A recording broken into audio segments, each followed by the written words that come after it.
Habari ya wakati huu mtazamaji wa TBC1, na bila shaka popote pale ulipo uko vema ukiendelea na shughuli mbalimbali za ujenzi wa taifa. Karibu sana katika hiki kipindi maalum ambapo tunaangazia miaka 10 ya shirika la utangazaji Tanzania TBC. Miaka 10 iliyopita, Rais wa awamu ya 5 Daktari John Pombe Magufuli alimteua Dr. Ayubu Rioba Chacha, mhadhiri mwandamizi wa Chuo Kikuu cha Dar es Salaam, kuwa mkurugenzi mkuu wa shirika la utangazaji Tanzania TBC. Shirika ambalo lilikuwa likipitia masuala mbalimbali ambayo hususan yalikuwa kihusu teknolojia na kadhalika. Na jukumu kubwa ambalo lilikuwa linamkabili ni kuhakikisha shirika linadumisha uthabiti wake kama chombo cha umma cha utangazaji nchini, lakini pia kuendelea kubadilika kutokana na mabadiliko ya sayansi na teknolojia ambayo yamekuwa kikumba sekta ya habari. Miaka 10 baadaye, kwa sasa shirika liko wapi? Wako watu mbalimbali ambao wamehudumu ndani ya shirika katika kipindi hicho cha miaka 10 ya TBC, na mmoja wao ni huyu ambaye tumemtembelea leo hii nyumbani kwake hapa Kijitonyama jijini Dar es Salaam, na si mwingine ni Steven Kagaigai ambaye amekuwa mwenyekiti wa bodi ya shirika la utangazaji Tanzania TBC kwa muda wa miaka 3 kutoka mwaka 2022 hadi mwaka 2025. Aliteuliwa katika nafasi hiyo na Rais wa Jamhuri ya Muungano wa Tanzania, Rais wa awamu ya 6 Daktari Samia Suluhu Hassan. Mimi ni Fredrick Nwaka, na karibu sana mgeni wangu Steven Kagaigai, mwenyekiti mstaafu wa bodi ya TBC. Nakushukuru sana. Miaka 10 ambayo TBC imekuwa kwa sasa, mengi sana yamejitokeza, lakini wewe umehudumu katika safari hiyo ya miaka 10 kama mwenyekiti wa bodi kwa muda wa miaka 3 ya TBC. Unaweza kutathmini vipi mabadiliko ambayo shirika limeyashuhudia katika kipindi cha miaka 10 iliyopita? Kwa kweli mabadiliko niseme ni mengi kwa sehemu kubwa, kwa sababu bahati nzuri mimi ni Mtanzania, nimekuwa nikiishi Tanzania na nimefanya kazi ndani ya serikali. Sasa nilikuwa nikifuatilia mwenendo wa TBC tangu inaanzishwa. Sio tangu inaanzishwa tu, hata nyuma kule kabla ya TBC. Kwa hiyo nikiangalia mabadiliko ndani ya miaka 10 kwa kweli ni makubwa. Kama yale mabadiliko ndani ya serikali, vipo hivyo ndani ya TBC. Okay. Kianza na mtazamo tu wa TBC, ule muonekano. Mtazamo kwa maana wa jamii. Wa jamii ulivyokuwa, jamii kubwa ilikuwa inaiona TBC kama vile haifanyi vizuri. Lakini kwa huu muda sasa, kila unayemsikiliza ndani ya mitaani humo, utasikia anavyoongea TBC positively.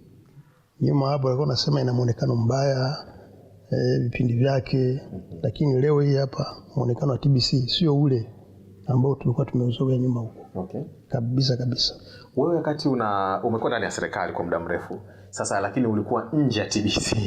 Wakati unapewa jukumu la kuwa mwenyekiti wa bodi ya TBC mwaka 2022, mtazamo uliokuwa nao kabla ya kuingia TBC na baada sasa hivi ukiwa umeshamaliza jukumu lako kama mwenyekiti wa bodi, mtazamo huu ukoje? Awali na sasa. Yaani mtazamo umeshabadilika kabisa. Ikiwemo mimi mwenyewe. Maana mimi mwenyewe nilikuwa nikiangalia TBC nikilinganisha na TV nyingine za binafsi, nilikuwa kweli naona kwamba hapa kuna gap, kuna kitu lazima tufanye. Moja ilikuwa ni screen zenyewe kwanza za TV yetu. Ukiziangalia unaona kabisa kwamba hizi zinahitaji marekebisho. Sasa mimi nakumbuka wakati wa mashindano ya Kombe la Dunia nafikiri. Kombe la Dunia tulipata nafasi ya kupewa fursa ya kutangaza sisi kama TBC. Pale tulifanya mabadiliko makubwa sana, na kuanzia pale sasa kitaalamu si mnahitaji, lakini ile tunaita HD, muonekano angavu. Muonekano wa angavu wa screen zetu. Kwa kweli tulijitahidi kuhakikisha kwamba wakati wa Kombe la Dunia tunakuwa na TBC ionyeshe mashindano yale kusudi wananchi waweze kuona, wafurahie TV yao, kwa sababu hii ni TV ya taifa. Ni chombo cha serikali kinachotoa huduma za utangazaji kwa ajili ya wananchi. Kwa hiyo tukahakikisha kwamba kwa wakati ule mtazamo uliokuwepo nyuma hapo unabadilika. Kwa hiyo kuanzia pale tukaanza kwenda kubadilisha baadhi ya sera ili kuhakikisha kwamba TV yetu pamoja na redio inasikika nchi nzima. Sasa bahati nzuri mimi nimetokea maeneo ambayo ni ya pembezoni mwa nchi. Wilaya ya Ngara ambako kule kwa kweli nyuma hapo ilikuwa kusikia Radio Tanzania, ambayo miaka yetu kati ya Radio Tanzania na sasa TBC ilikuwa ngumu sana. Ikifika majira fulani hasa kuanzia saa 1:30 asubuhi, TBC ilikuwa huwezi kuisikia. Lakini leo bahati nzuri na juzi tu nimetokea wilayani kule. Karibia kila kona unasikia. Kwa sasa hivi mambo yameshabadilika, usikivu huko juu sana karibia nchi nzima. Bahati nzuri tuliweza kuzunguka nchi nzima, maeneo yote yale ambayo hayana usikivu mzuri tumefanya marekebisho kuhakikisha kwamba tunaweka minara na kuweka mitambo ili kuhakikisha kwamba wananchi wanapata usikivu ule ambao unaostahili kwa ajili ya kujua nini kinafanywa na serikali yao, lakini nini kinafanywa na TBC. Na hapo umetaja maeneo ya pembezoni mbali na Ngara, lakini kuna maeneo kama Mugumu kule wilayani Serengeti, au ukienda Rombo kule, Ileje mkoani Songwe, lakini kusini mwa nchi kadhalika Zanzibar katika kisiwa cha Unguja, lakini pia Pemba ambako pia inaelezwa nako usikivu wa TBC umeongezeka kwa kiasi kikubwa. Haya mliyafanya yote kwa bila shaka ni mtazamo ambao ulikuja nao, ama uliona kabisa kwamba nina jukumu ambalo umekabidhiwa na Mheshimiwa Rais? Ripoti zinasema kwamba wakati Daktari Ayubu Lioba Chacha anaingia madarakani kuiongoza TBC mwaka 2016, usikivu wa TBC nchi nzima ulikuwa ni 50%. Lakini ripoti kwa sasa ni zaidi ya 90% kuelekea 100%. Wewe kama mwenyekiti wa bodi hii unaitazamaje? Yaani hiyo kama nilivyosema, kwa sababu mimi natokea pembezoni mwa nchi. Lakini pia niliwahi kuwa mkoa wa Kilimanjaro. Maeneo hayo yanayozungumzia ya Rombo, Tarakea na kwingine kabisa TBC ilikuwa ngumu sana kuisikia. Kwa hiyo wakati nateuliwa kuwa mwenyekiti wa bodi, nikasema nadhani kubwa tunatakiwa tufanye ni kuhakikisha kwamba TBC inasikika karibia maeneo yote ya nchi. Lakini nilichoshukuru sasa baada ya kuteuliwa, nilifika nikakuta kumbe TBC ina wataalamu wazuri sana, akiwemo Lioba mwenyewe ambaye ndiye mkurugenzi mkuu. Nilikuta kumbe nimeshatengeneza sera, nilikuwa kushakuwa na maono kwamba ni lazima ikifika wakati fulani nchi hii iwe inasikiliza TBC kwa 100%. Kwa kuanzia hapa nilichoanza kufanya mimi na wenzangu wale wajumbe wa board pamoja na management, tulisema ni lazima tuanzie pale kusukuma kuhakikisha kwamba nchi hii sasa inasikika, TBC inasikika kwa wote. Na kwa kweli tumefanya hiyo mpaka sasa nadhani tuko kwenye 90% kama sio 92% ya usikivu. Ndio kitu ambacho tulikifanya, kwa sababu wakati naingia tulikuwa tuko kwenye 50% na kiasi ya usikivu. Lakini sasa hivi tuko kwenye karibia 92%, kitu ambacho nadhani ni mafanikio makubwa sana. Na ni uwekezaji wa serikali. Wa serikali kabisa. Na kitu kikubwa ambacho pia nilishukuru Mungu ni kwamba Mheshimiwa Rais alisupport sana TBC. Nadhani yeye anajua nini maana ya TBC, of course, pamoja na uongozi mzima wa nchi. Wamefanya uwekezaji mkubwa sana ndani ya TBC ili kuhakikisha kwamba sasa inasikika maeneo mengi ya nchi. Na mwenyekiti mstaafu wa bodi ya TBC Steven Kagaigai, moja kati ya jambo jingine ambalo linatajwa kwamba wakati wa uongozi wako kama mwenyekiti wa bodi limefanikiwa kutekelezwa ndani ya TBC ni upatikanaji wa sheria mpya, sheria ambayo inalitambua sasa rasmi kwamba sheria inayoanzisha shirika la utangazaji Tanzania TBC. Napenda kufahamu msukumo uliokuwepo ndani ya uongozi kwa maana management na bodi kuhakikisha kwamba sheria hii mpya inatungwa, lakini namna ambavyo mliweza kuishawishi serikali, kwa sababu wakati mwingine tunaweza kusikia hizi sheria zinatoka mchakato wake wanasema sio mchakato lele mama, ni mchakato wa kufa na kupona kwa lugha ya kawaida, unaweza kusema hivyo. Sawa. Hali ilikuwaje? Nakushukuru sana kwa swali zuri. Kwanza kwa taaluma mimi ni mwanasheria. Kwa hiyo wakati nimefika TBC kwanza nilishangaa, ingawa nilikuwa nafahamu pia kwamba sheria iliyokuwa imeunda TBC ilikuwa imeundwa kwa amri, kwa tamko la rais. Sasa kwa kweli tukashauriana ndani ya board, lakini pia na management, tukawaambia kwamba hapana, hii sidhani kama ni sahihi. Tukasema ni muhimu sana TBC kwa umuhimu wake, umuhimu kwa nchi, ni lazima tuwe na sheria inayojisimamia. Kwa sababu tamko lile la rais lilikuwa linatolewa kupitia sheria nyingine, sheria ya mashirika ya umma mwaka 92. Sasa tukasema hapana, TBC kama chombo ambacho kwa kweli kina toa taarifa muhimu za serikali ni lazima kiwe na sheria yake. Na basi tukaweza kuongea na waziri ambaye alikuwepo wakati ule, tukaongea na wizara wakaliona. Baada ya kuliona ukaandikwa waraka wa baraza la mawaziri ambako ndani yake sasa kulikuwa na maoni yetu na wadau wengi tu wakakubali kwamba kwa kweli ni muhimu tuwe na sheria inayojisimamia. Lakini kubwa kabisa ambalo nashukuru ni kwamba Mheshimiwa Rais naye aliona. Akasema hapana, ni muhimu sana bunge lishirikishwe katika kutunga sheria ile, badala ya kuacha tu kama ni tamko la rais. Akasema hapana, ni muhimu sana TBC ianzishwe kwa sheria ambayo wajumbe, yani kwa maana ya wabunge wote watashiriki kutoa mawazo yao. Basi na baadaye Mungu bariki sheria ile imepitishwa. Lakini na mengine ambayo ilisababisha tufikirie kwamba kuna haja ya kuwa na sheria ni baada ya kuona kwamba mapato ya uendeshaji wa shughuli za TBC yalikuwa kwa namna fulani yanasuasua.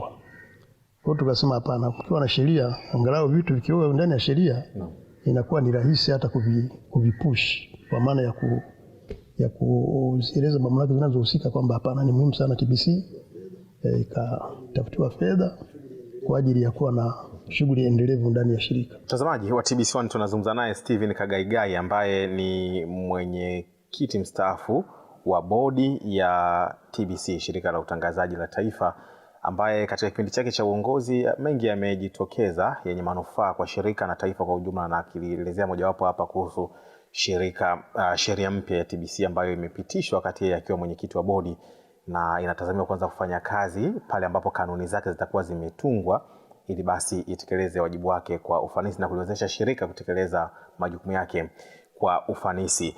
Unatazamia nini mwenyekiti mstaafu wa bodi Kagaigai mara baada ya sheria hii sasa kuanza kutekelezwa rasmi baada ya kutungiwa kanuni, wewe kama mwanasheria, lakini pia ukiwa unatathmini namna ambavyo ulitumikia mwenyekiti wako wa bodi ndani ya TBC?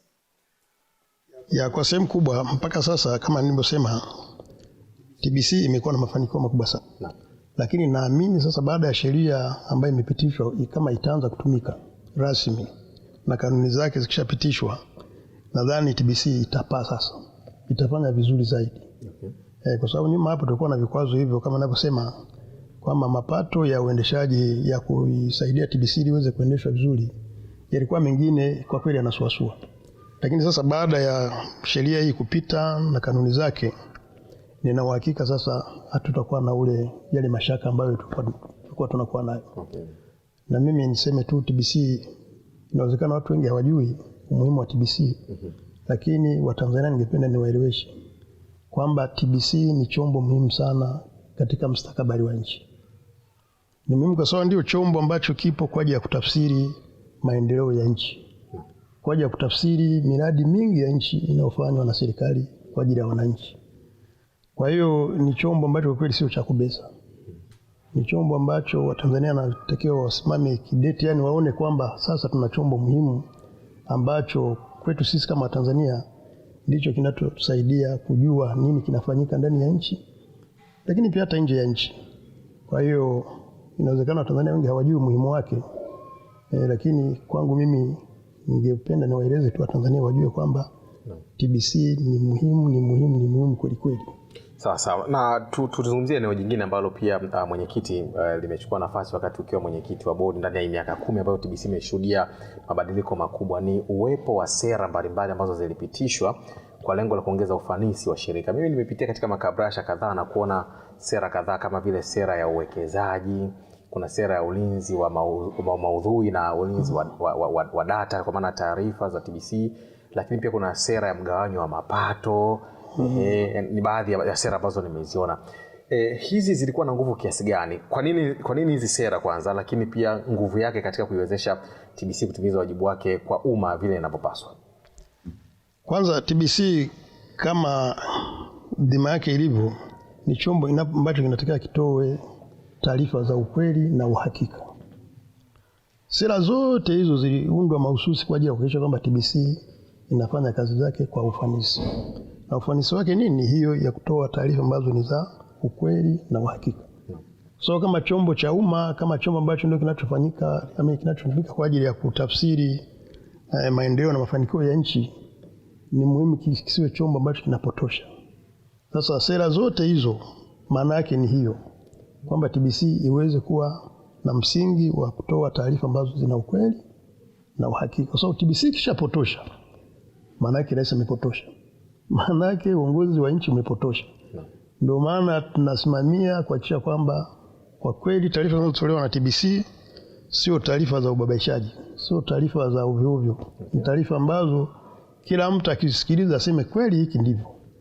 Mwenyekiti mstaafu, pengine hizi sera sasa, bila shaka wewe ukikaa sasa hivi unatathmini ufanisi wake na kwa maana ya malengo yaliyokuwa yamekusudiwa kuziunda, unaonaje sera hizi, kwa mfano sera ya uwekezaji, sera ya ulinzi wa data, pia kuna sera zinazohusu wafanyakazi kwa ujumla. Sasa hivi TBC inataja kwamba pia imeshuhudia ongezeko kubwa la watumishi katika kipindi cha miaka 10 iliyopita. Ukitathmini ufanisi wake, tathmini yako inaonyesha nini? Kwanza upande wa sera ya uwekezaji niseme tu kwamba ni sera ambayo kwa kweli imefanikiwa sana. Kama nilivyosema awali, sasa hivi tumewekeza karibia kila kanda, kila mkoa kuhakikisha kwamba usikivu unafikia kwa 100%. Sasa hiyo haiji tu hivi hivi. Hiyo ni kwa ajili ya uwekezaji ambao umefanywa na serikali, lakini yote uwekezaji ambao umefanywa kutokana na maombi ambayo tumekuwa tukiyafanya serikalini kutokana na utekelezaji wa hiyo sera ya uwekezaji. Kwa hiyo, lakini pia kwa upande wa watumishi, mimi nakumbuka wakati nilipofika pale kama mwenyekiti wa board, nilikuta kuna watumishi wengi walikuwa wanakaimu nafasi mbalimbali. Kama na wale viongozi. Wale viongozi. Sasa mtu anapokuwa na kaimu anakosa kujiamini wakati anafanya maamuzi. Kwa hiyo tulichofanya kwa kweli, wale watumishi wote tulisema hapana, lazima utaratibu ufanyike, kufuatilia kujua mienendo yao, tabia zao, uwezo wao. Basi na ikafanyika. Basi ukafanyika upekuzi na mwisho wa siku tukaletewa taarifa wale wote wazuri, tukasema hapana, lazima wathibitishwe ili waweze kufanya kazi kwa kujiamini. Lakini na yale maeneo ambayo tuliona yana upungufu, kwa maana ya upungufu wa watumishi, tulihimiza kuhakikisha kwamba zile nafasi zinajazwa. Basi lakini na baadaye kwa jaribu kuomba pia hata mishahara na baadhi ya marupurupu. Nadhani ni kati ya maeneo ambayo tumeshughulika nayo. Na kabla sisi hatujaja, nakumbuka kulikuwa na kilio, wengine walikuwa nakimbia wanakwenda kuomba kazi kwingine, kwamba mimi mpaka juzi tu kabla sijaondoka wengi walikuwa naomba kurudi. Sasa hivi TBC inatamanisha sana.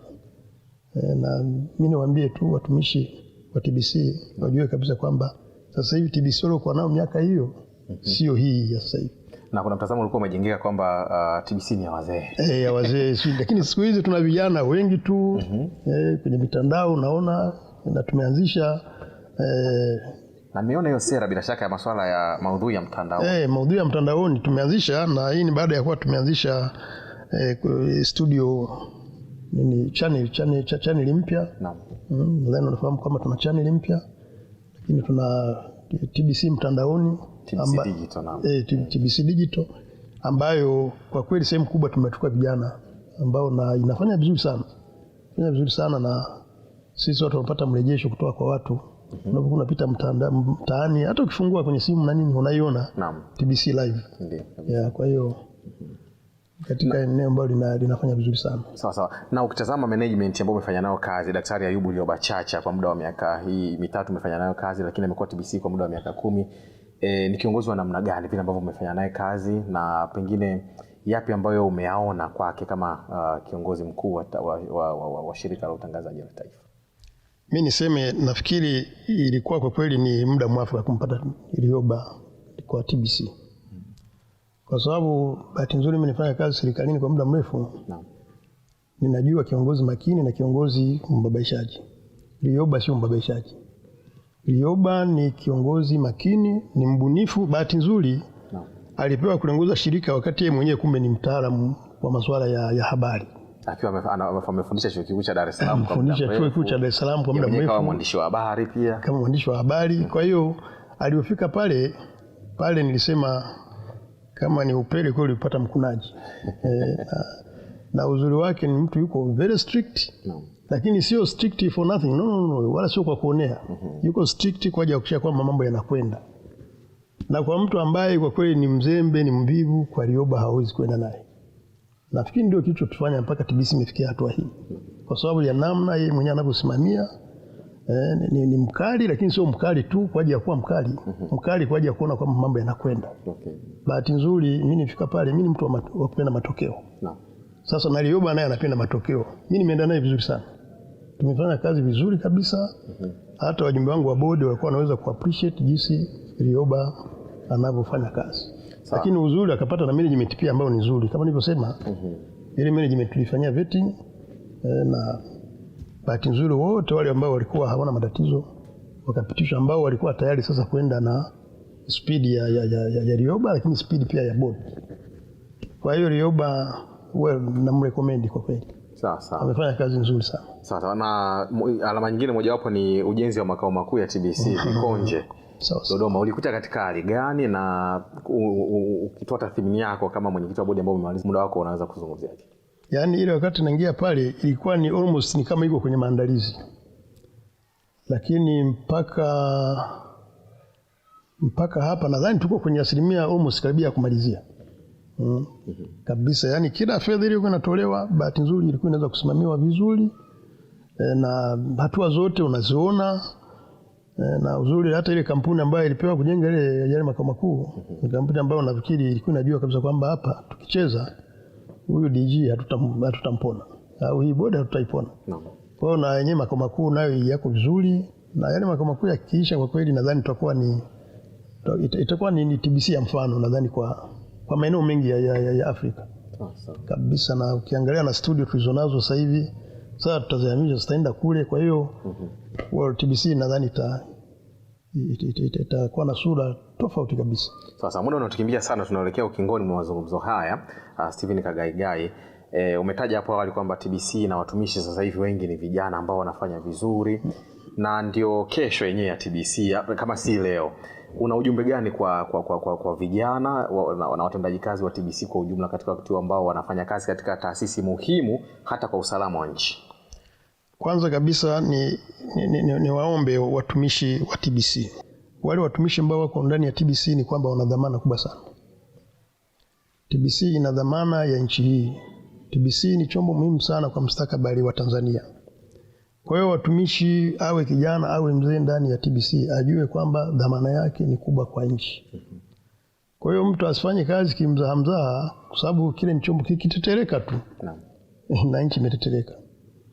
Na nimekosha mapema tu kwamba Watanzania wajue kwamba TBC ni chombo muhimu kwa mustakabali wa nchi yao. Kwa sababu ndio chombo kinachotafsiri kama nilivyosema maendeleo ya nchi. Chombo muhimu sana kwa usalama wa nchi. Kwa hiyo mfanyakazi yeyote aliye ndani ya TBC ajue kwamba ana dhamana ya usalama wa nchi yake. Kwa sababu uropokaji wote unaweza kufanyika ndani ya TBC.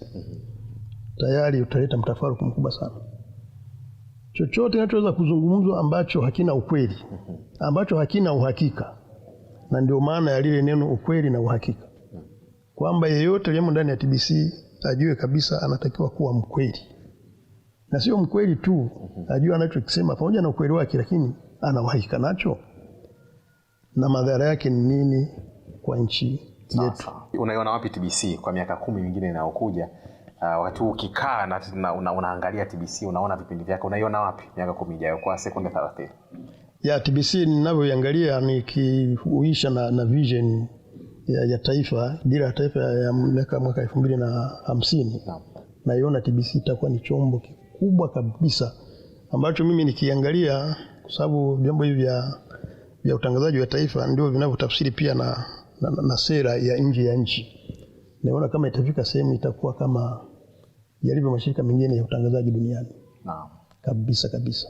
Shukrani sana. Nakushukuru sana Stephen Kagaigai, mwenyekiti mstaafu wa bodi ya TBC kwa kupatia muda. Asante sana. Na kutenga muda huu tuweze kuzungumza naye, utupatie yale ambayo umeyashuhudia ukiwa mwenyekiti wa bodi na kusudio lako ama tamanio lako ukiona TBC ikifika wapi miaka mingine 10 na zaidi inayofuata. Asante sana. Asante sana bwana Mwaka. Asante sana. Basi mjisikie nyumbani muda wote, karibuni.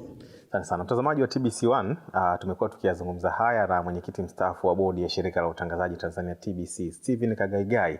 Amezungumza mengi zaidi akisema kwamba analiona shirika la utangazaji la taifa TBC likipiga hatua kubwa sana kuendana na matamanio ya taifa kupitia dira ya maendeleo ya taifa, hata vile sera mambo ya nje ya Tanzania. Mtazamaji, mimi ni Frederick Nwaka, tumekuwa sote kwa muda wote tukiangaza haya katika miaka 10 ya TBC na ustawi ambao umeshuhudiwa hadi hivi sasa. Kwa niaba ya wapiga picha Hawa Makweba pamoja naye Samuel Mshana, kwa heri na endelea kutazama TBC1.